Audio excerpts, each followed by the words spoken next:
네, 안녕하세요. 금갑TV입니다. 오늘은 4일차가 되는 날인데요. 생각보다 이제 카메라랑 조금 이제 친해지는 느낌이 들다 보니까 저도 이제 목소리 힘이 들어가는 것 같아요. 그래서 이제 제가 이제까지 공부하고 있던 내용들이었는데, 뉴스에서 이제 뭐 좋은 뉴스와 나쁜 뉴스가 동시에 나오는 이런 엄청나게 긴급하게 돌아가는 상황을 한번 오늘은 영상을 찍어 보도록 하겠습니다. 자, 보면은 제가 이제 금융 공부를 한다고 했잖아요. 근데 2021년부터 테이퍼링이나 금리 인상을 위한 스텝을 밟아가서 부동산도 힘들어졌고 자산 시장도 힘들어졌고 물가도 상승하는 걸 잡는다고 해서 경제가 힘들어졌었는데 2023년 올해 금리 인하를 시작하게 된다면 경기가 좀 살아나겠죠.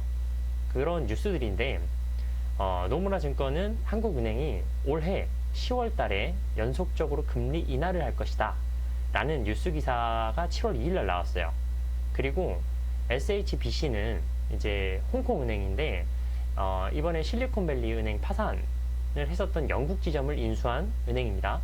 근데 한국이 연말 물가가 2.1%까지 둔화될 것이고 4분기에 25bp를 금리 인하를 하고 내년 상반기에 또 연속으로 인하를 해서 50bp를 내리고 2024년 하반기에는 이제 1.5% 기준금리를 달성하게 된다라는 예상까지 내놨는데요.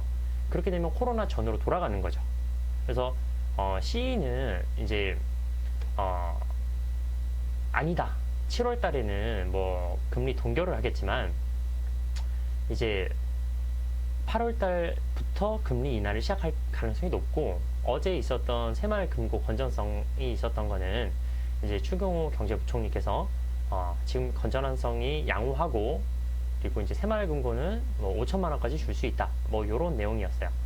그러니까 이제 노무라는 10월부터 연속적으로 금리를 하락하게 된다는 내용이고 요거는 이제 연합 인포맥스에서 보실 수가 있습니다. 근데 제가 놀랐던 거는 이제 소비자 물가가 3분기에 벌써 2%대로 떨어졌다는 거죠. 근데 그것도 알고 있다라고 하는 내용이고 이제 연간적으로 평균 물가 상승률이 3.1%이겠지만 내년에는 1.6% 떨어진대요. 그러면은 진짜 시장에서 기대하고 있는 골디락스가 펼쳐질 것이라는 거죠. 그래서 이제 올해와 내년 한국의 성장률 전망치를 각각 1%대로 기존과 이제 비슷하게 유지를 했지만 이 금리를 인상하는 거, 기준금리를 인상하는 거에서는 좀 많이 내려간다라고 이제 생각을 했습니다. 그리고 캐피털 이코노믹스도 역시 이제 금리 인하를 하는데 미국보다 빠르게 한국이 먼저 내린다는 거죠. 새마을금고는 뭐 12조 원 정도가 뱅크런이 비슷하게 발생했는데 건전성이 양호하고 일부 지점에 불과하기 때문에 불안 심리가 확산하지 않도록 대응하겠다는 거예요. 자, 이게 제가 본 베스트 뉴스였는데요. 다시 이제 기존으로 돌아가서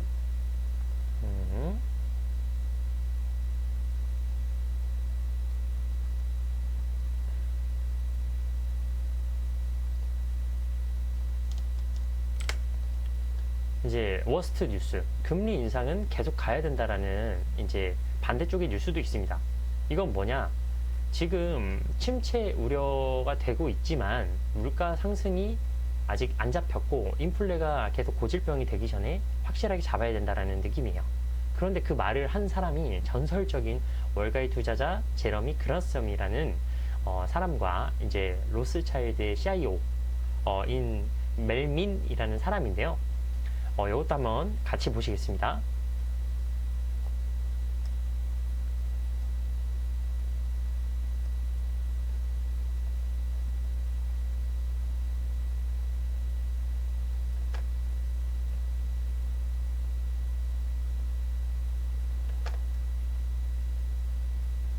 유럽 증시가 이제 생각보다 중국 경제가 이제 살아나지 않으니까 침체 우려의 하락으로 출발했고 이게 FOMC 의사록이 대기 중이다라는 내용이고요.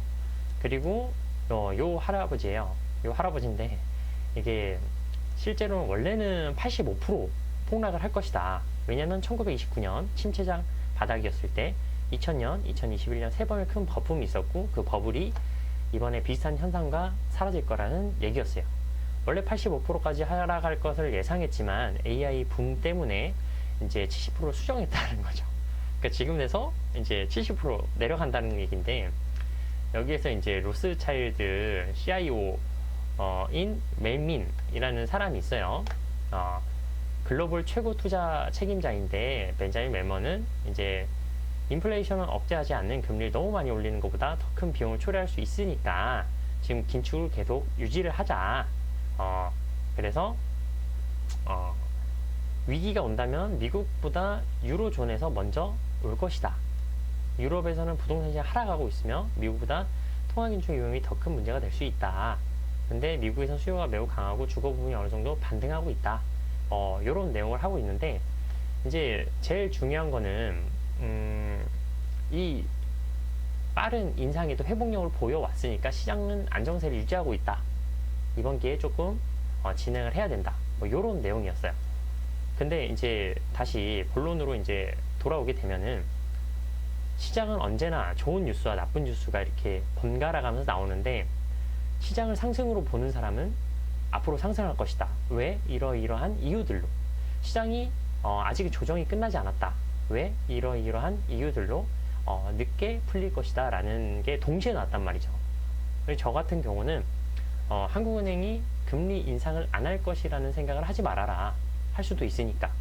근데 이제 증권사인 노무라 증권이나 뭐 홍콩은행, 그리고 이제 캐피탈 이코노믹스 이런 데에서도 동시에 인하를 하고 있다라는 그런 내용까지 확인해 봤었을 때, 확실히 시장에서는 어떤 현상이 일어날지 저희가 예상을 할 수가 없잖아요. 그래서 시장에서 맞춘 사람은 불을 벌게 되는 것이죠. 그래서 좋은 뉴스와 나쁜 뉴스를 동시에 보고, 그 중에서 한 가지의 방향을 정했으면 그거에 대한 논리적인 거를 더 많이 보완해야 된다라는 생각이 들었습니다. 그래서 이 뉴스를 동시에 이렇게 막 나오는데 이걸 조금 주시할 필요가 있다고 느끼고요. 언제나 미래는 이제 좋아질 거라고 예상을 하고 이제 노력하고 대응하는 게 그래도 결론적으로는 답이다라는 생각을 하게 됩니다. 네, 그래서 오늘 이제 전해드린 뉴스는 다 전해드렸고요. 사실 처음으로 제가 하고 싶었던 내용을 시작하게 됐는데 아직도 이제 약간 어색합니다. 근데 좀 더 노련하고 목소리도 시원시원하고 재밌고 귀에 쏙쏙 박히는 영상을 만들어 보도록 하겠습니다. 감사합니다.